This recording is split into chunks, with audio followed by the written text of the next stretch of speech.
Good morning, children.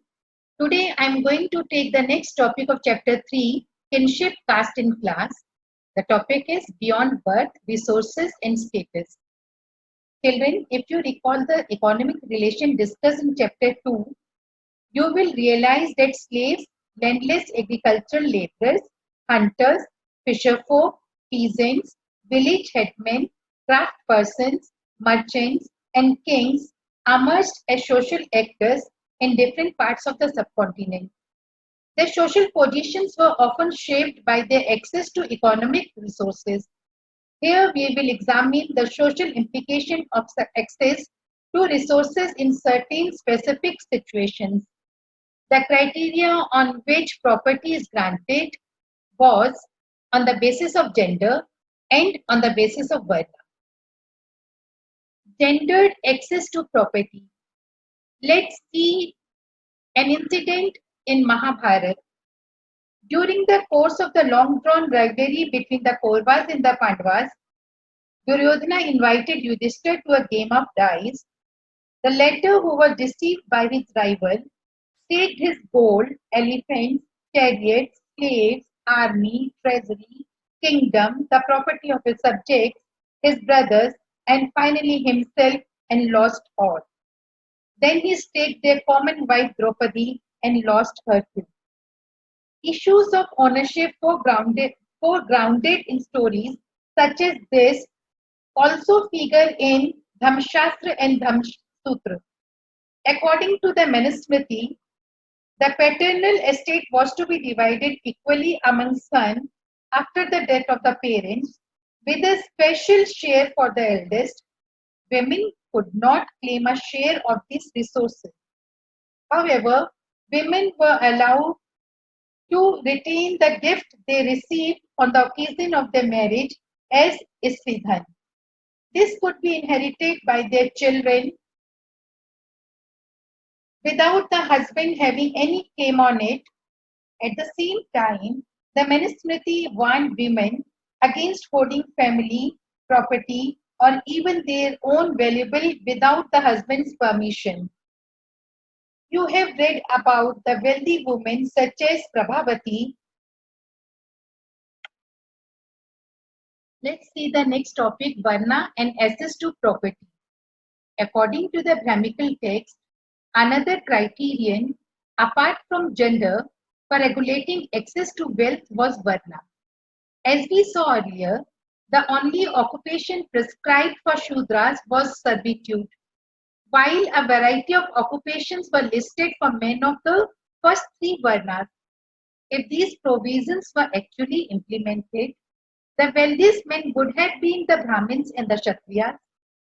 That this corresponded to some extent with social realities is evident from descriptions of priests and kings in other textual traditions. Kings are almost invariably depicted as wealthy. Priests are also generally shown to be rich, though there are occasional depictions of the poor Brahmana.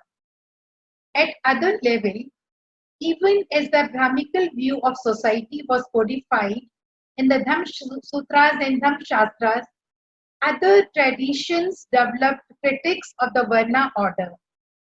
Some of the best known of these were developed within early Buddhism. The Buddhists recognized that there were differences in society, but did not regard these as natural or inflexible. They also rejected the idea of claims to status on the basis of birth. Now see an alternative social scenario of sharing wealth. So far, we have been examining situations where people either claimed or were assigned status on the basis of their wealth. However, there were other possibilities as well. Situations where men who were generous were respected, while those who were miserly or simply accumulated wealth for themselves were despised. One area where these values were cherished was ancient Tamilkam, where, as we saw earlier in chapter 2, there were several chiefdoms around 2000 years ago. Amongst these things, The chief were patrons of bards and poets who sang their praise.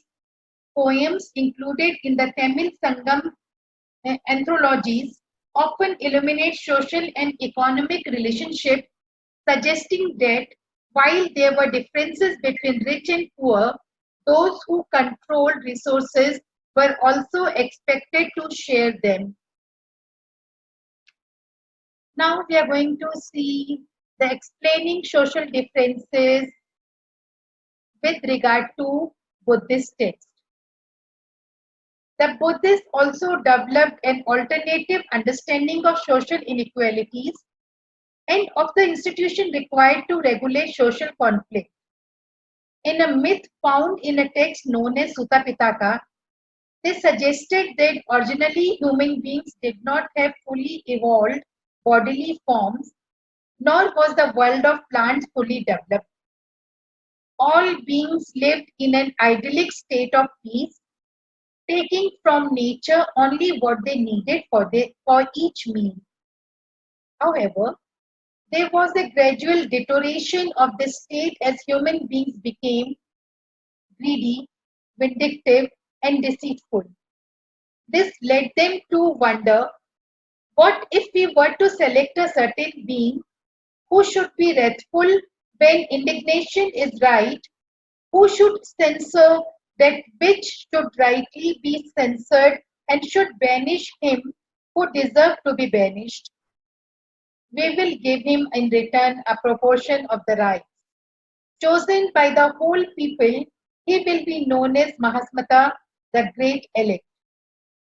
Children, this suggests that the institution of kingship was based on human choice, with taxes as a form of payment for services rendered by the king. At the same time, it reveals recognition of human agency in creating economic and social relations. There are other implications as well. For example, if human beings were responsible for the creation of the system, they could also change it in future.